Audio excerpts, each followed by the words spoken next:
Bank manager पेड़ पर चढ़कर करता था कॉल, 21,000 से ज्यादा सिमों का इस्तेमाल, ऐसे दे रहे थे ठगी को अंजाम। 8वीं पास निजामुद्दीन था बैंक मैनेजर, दूसरी पास अफरोज था बैंक अधिकारी। एक लिंक पर क्लिक करते ही काम तमाम। बंगाल से लेकर झारखंड तक बिछा था जाल, प्री एक्टिवेटेड सिम का करते थे इस्तेमाल। एक दिन में 300 से ज्यादा बदलते थे सिम। जामताड़ा वेब सीरीज आपने देखी होगी, कैसे वो नए नए तरीकों से लोगों को चूना लगाते थे। वैसे ही रैकेट का भंडाफोड़ हुआ है। ये ठग लोगों को ऐसे अपने जाल में फंसाते थे कि सुनकर आप दांतों तले उंगलियां दबा लेंगे। झारखंड के जामताड़ा में ही ये पूरा रैकेट पकड़ा गया है। कुल 6 सदस्यों को दिल्ली पुलिस की साइबर सेल ने गिरफ्तार किया है। वैसे तो ये सालों से लोगों को चूना लगा रहे थे, लेकिन इस बार जो किया था वो बड़ा यूनिक स्टाइल था। ये लोग कैसे ठगी करते थे, ये समझने के लिए आपको पूरी रिपोर्ट देखनी होगी, ताकि आप भी किसी फ्रॉड का शिकार ना हो। और अगर आपके साथ या आपके किसी जानने वाले के साथ ऐसा कुछ हुआ है तो रिपोर्ट देखकर आप कमेंट में अपनी बात रख सकते हैं। बेहद कम पढ़े लिखे जामताड़ा के ये साइबर ठग तकनीक में इतने माहिर हैं कि गूगल पर ऑप्टिमाइज करके अपने मोबाइल नंबरों को सभी प्रतिष्ठित बैंकों, फ्लिपकार्ट, अमेजन और बाकी साइट्स पर कस्टमर केयर नंबर के रूप में पोस्ट कर देते हैं, ताकि अगर आप कभी भी शिकायत या जानकारी के लिए कॉल कर तो सीधे इनके फोन पर आए।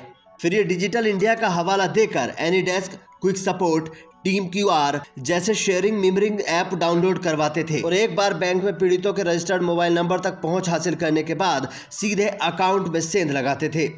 दिल्ली पुलिस ने झारखंड के जामताड़ा से कुल 6 लोगों को गिरफ्तार किया है, जिनके पास से 21,761 सिम बरामद हुए हैं।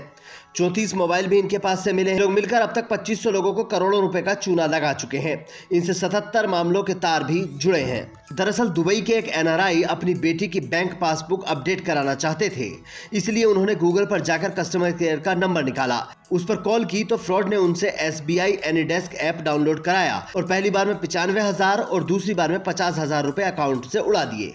ये लोग एक मोबाइल में रोजाना करीब 300 सिमों का इस्तेमाल करते थे। आरोपियों में जामताड़ा का रहने वाला निजामुद्दीन अंसारी 4 महीने जेल काट कर आया है और फिलहाल जमानत पर है। वो 8वीं पास है और रैकेट का मास्टरमाइंड है। ये खुद को बैंक मैनेजर बताता था।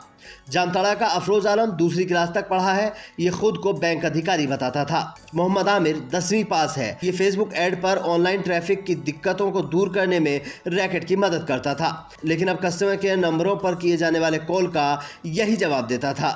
सरफराज अंसारी 10वीं पास है। ये भी कस्टमर केयर नंबरों पर किए गए कॉल का जवाब देता था।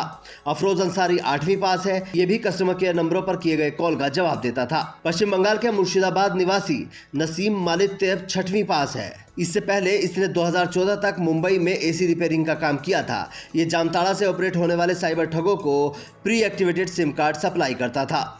ये लोग लंबे समय से ऐसे ही लोगों को अपना शिकार बना रहे थे। साइबर ठगी के नए नए तरीके निकालकर सबको बेवकूफ़ बनाना इनका काम था। आप भी अगर गूगल से किसी कस्टमर केयर का नंबर सर्च करके कॉल करते हैं तो ध्यान रखिए, जामताड़ा के फ्रॉडियों की नज़र आपके ऊपर है। Bureau report, news flash.